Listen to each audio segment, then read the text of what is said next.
Hey, what's up, guys? It's me, the spiritual philanthropist. This is Shiva. So, I've been doing a lot of research right now, and like I said, I am not a Christian, Muslim, or Hindu anymore. I don't prescribe to the idea of labels. It doesn't make any sense. They were never there in the first place.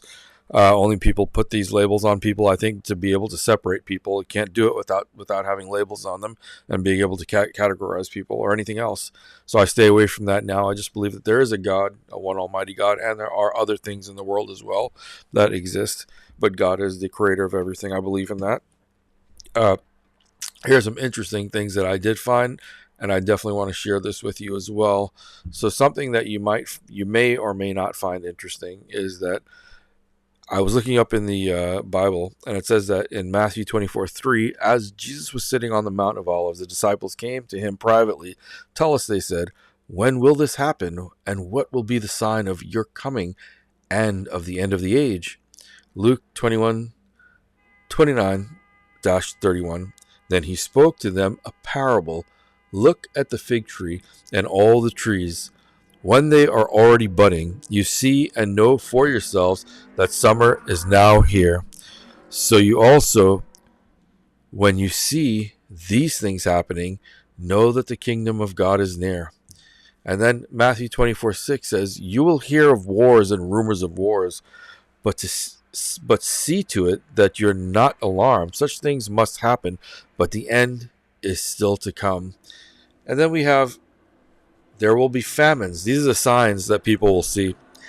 There will be famines and earthquakes in various places. All these are the beginning of birth pains. So it sounds like whatever he's saying is that there will be some sort of like labor happening on the planet before, Christ comes. And when I use that term labor, just like they use in the Bible, if you think about things on the level of scientific thinking here, you'll know that when anything happens that can affect the earth in such a way, it either happens from the inside of the earth or for something massive outside of the earth. One of those two things will make the earth tremble and shake.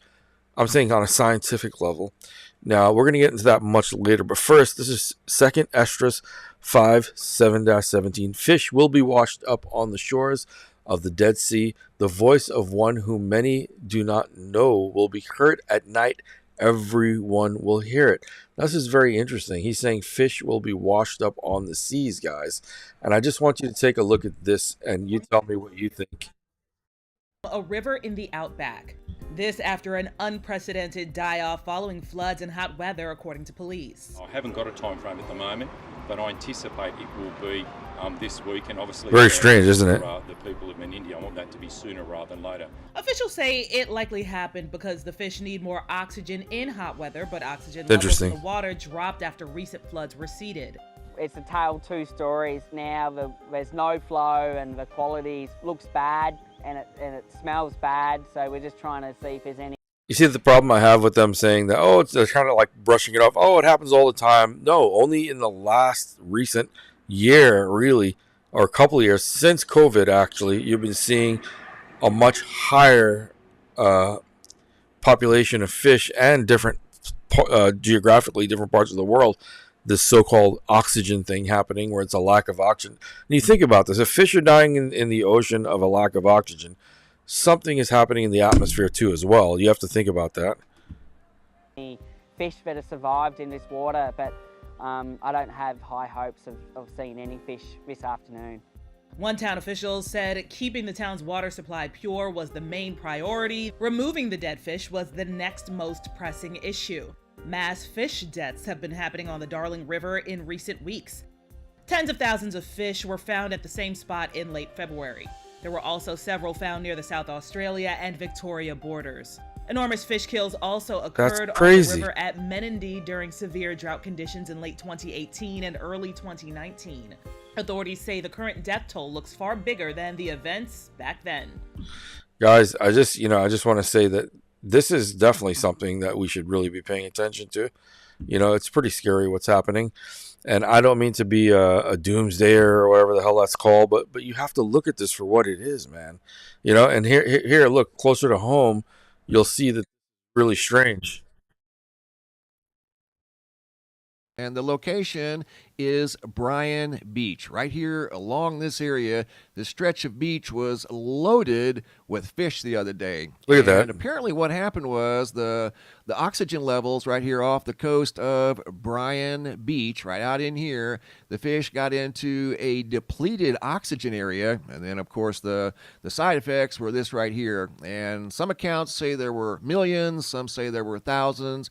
Either way, that is a lot of fish. And this is just one area that we know of. That looks very ominous when you see that, a large amount of fish like that washing up on the shore at the same time. So these fish swimming together must have ran into a very large area that was depleted of oxygen right out here off the coast of Freeport, and they ended up along the beach of Bryan Beach right here next to Freeport, Texas. And that was a I like this guy a lot. If you guys want to subscribe to him, I'm subscribed, as you can see here, Mr.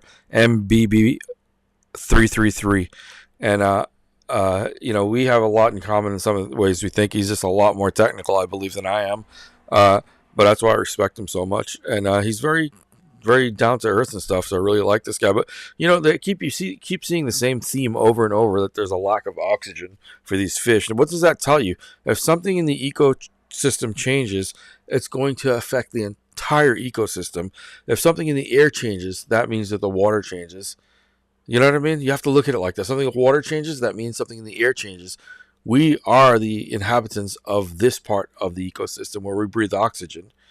They also breathe oxygen, but on a different level, and something's really, really seriously going on, and the government's not saying anything. And it's just really strange. It's really strange to me. There's some really scary stuff happening here. I don't know how you guys feel about this, but I look at this as a sign. I really, really look at this as a sign to come. Here's something interesting here. I think you'll find this again, After thousands of dead fish washed ashore, state park and wildlife officials in Brazoria County are now warning people to stay away from the beach. Experts say that low dissolved oxygen, which can lead to algae growth, seems to be causing the deaths.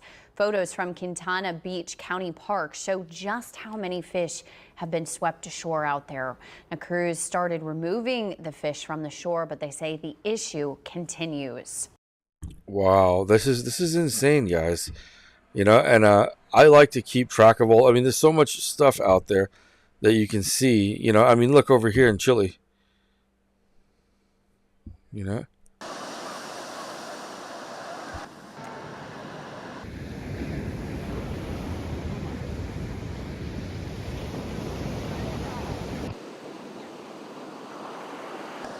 This is in Chile. Hundreds of dead birds wash up on the Chilean shore.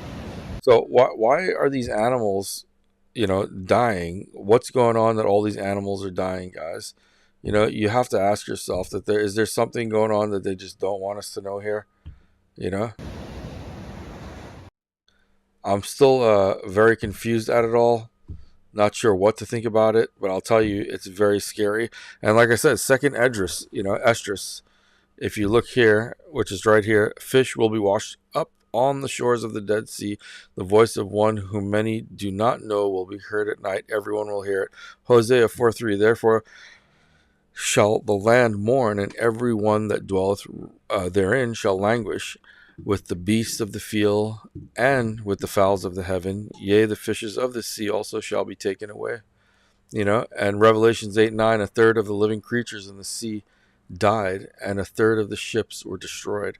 I mean, you have to think, after seeing that, you have to ask the question, what is the reality of what's going on here? Are we all just like crazy, or this is all just fictitious, or is something really, really going on here? Is something really happening here? And here's something I found really interesting as well, is that, here, hold on, I'll find it here. I thought you guys might find this interesting. Let me look here. Hold on one second.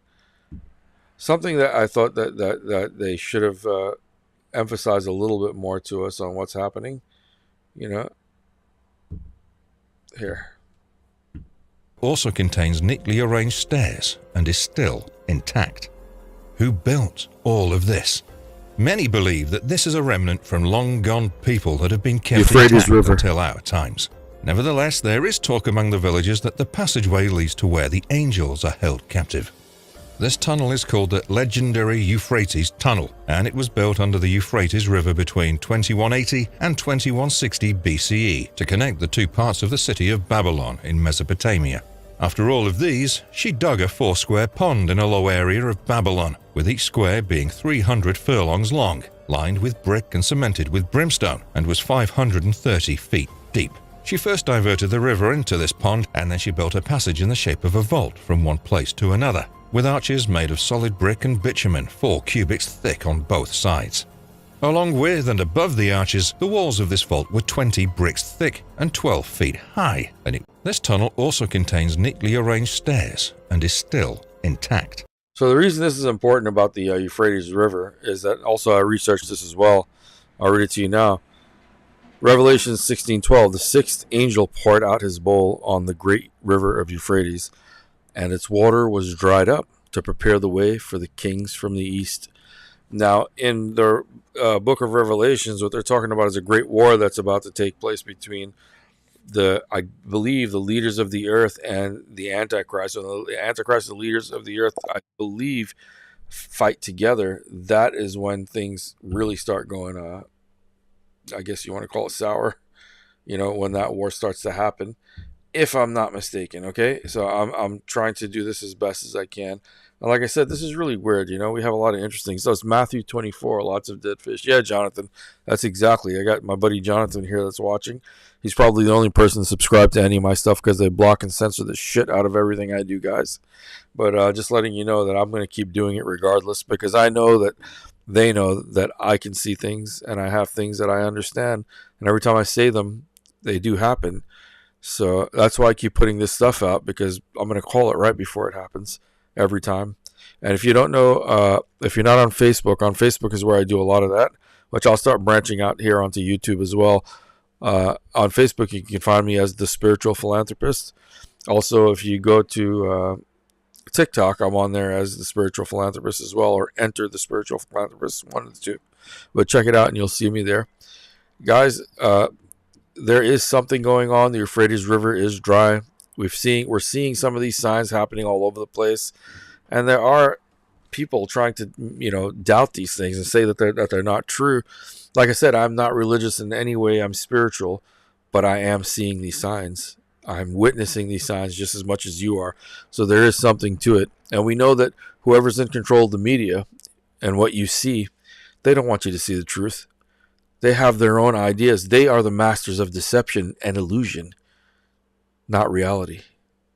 So I'll leave you with that, guys. Okay? We'll talk soon. See you in the next video. Much love, peace, and happiness. And remember, don't believe those deceivers. Okay?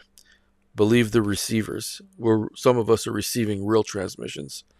And you can check them for yourself. If they say something, any of us talk, look it up and find for yourself whether it's true or not. The word is there. You just have to do the research. The truth is there. All right, talk to you guys. See you in the next video. Much love, peace, and happiness. Stay strong. Stay to who you are.